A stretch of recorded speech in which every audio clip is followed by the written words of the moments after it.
In the heart of the American South, amidst the bustling city of Birmingham, lies a tale of corporate greed, deception, and downfall. This is the story of HealthSouth Corporation, once a titan of the healthcare industry, now synonymous with scandal and corruption. At its helm was Richard Scrushy, a charismatic entrepreneur who rose from humble beginnings to become one of the most influential figures on Wall Street. With ambitious dreams and a relentless drive, Scrushy transformed HealthSouth into a multi-billion-dollar empire. On May 31, 2011, the tale of HealthSouth during the 1990s and early 2000s unfolded like a gripping drama.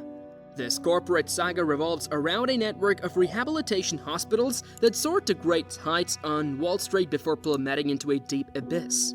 It's a narrative steeped in questionable ethics, dictatorial leadership, and a pattern of crossing boundaries so frequently that they seem to vanish altogether.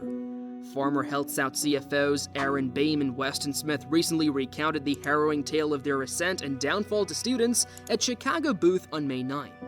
The event, organized by Booth's Leadership Development Office and the full-time MBA program, shed light on the dark underbelly of corporate America.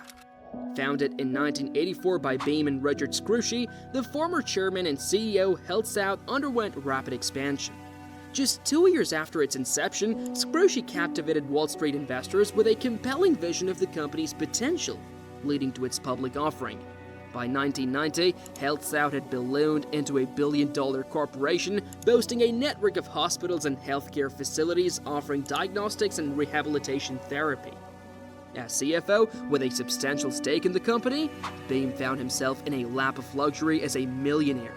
However, beneath the veneer of success lurked dubious financial practices. Beam recalls the mounting concerns about the company's handling of startup costs, with expenses being shifted to the balance sheet instead of being reflected in the profit and loss statement as they should have been.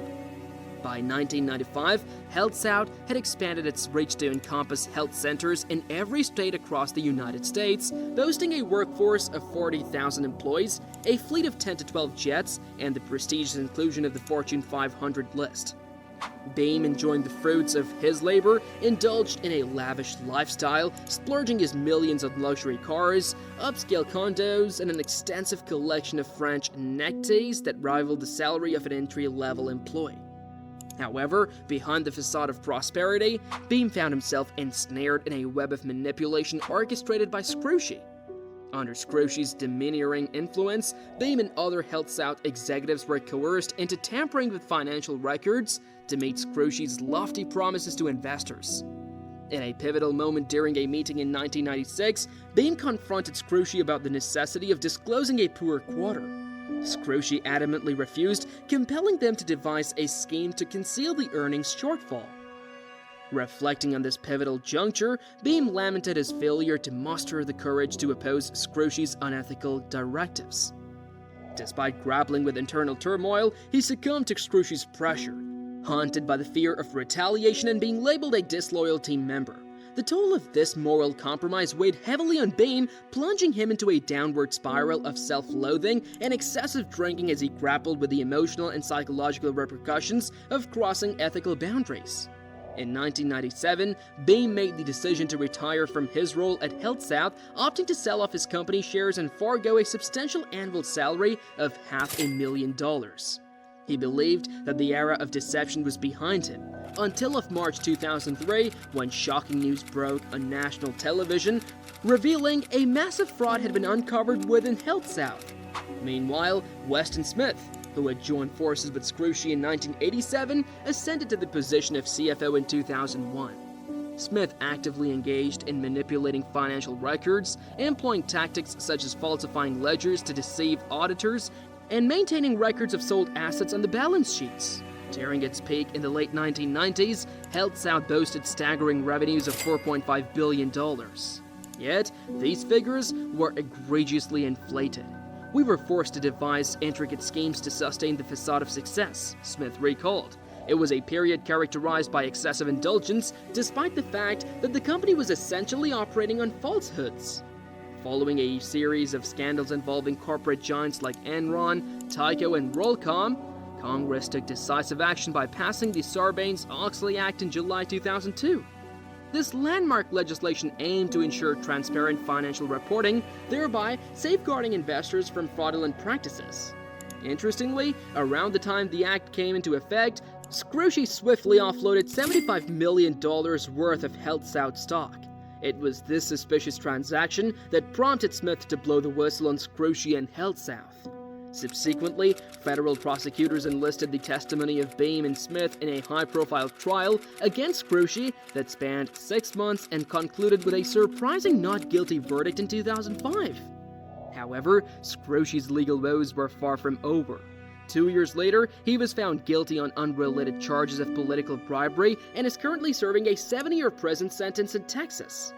Smith endured a 14-month stint in federal prison, followed by a 4-month residency in a halfway house located in Alabama. On the other hand, Beam served a 3-month jail sentence and has recently taken to self-publishing, penning a book titled HealthSouth: The Wagon to Disaster, which delves into his tumultuous journey.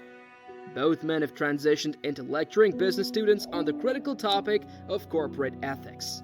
During their lectures, Smith and Beam offer invaluable insights into the genesis of fraud, emphasizing how seemingly innocuous thoughts like "this is just temporary" or "we can't disappoint Wall Street" can snowball into full-blown ethical breaches. Smith particularly highlights the normalization of unethical behavior within the corporate culture, citing phrases like "everybody does it" as dangerous rationalizations. Nurkoliso Ibnu Aman, a first-year student in Booth's full-time MBA program, found the first-hand accounts of Smith and Beam to be incredibly enlightening. As a former risk management consultant and internal auditor in Indonesia, Aman had followed news about the massive scandals at HealthSouth and other companies from a distance. Now, being able to hear the true story directly from the individuals involved has provided him with a deeper understanding of corporate ethics, underscoring the value of such insights in a business school setting. In conclusion, the saga of HealthSouth serves as a cautionary tale of corporate greed, ethical lapses, and the consequences of crossing moral boundaries. Through the accounts of individuals like Aaron Beam and Weston Smith, we gain a deeper understanding of how a once thriving company plummeted from Wall Street glory to the confines of federal prison. As we reflect on this story, it's crucial to recognize the importance of transparency, integrity, and ethical decision-making in the corporate world. By learning from the mistakes of the past, we can strive to build a future where honesty and accountability are valued above all else. Thank you for watching. Don't forget to like, share, and subscribe for more insightful content.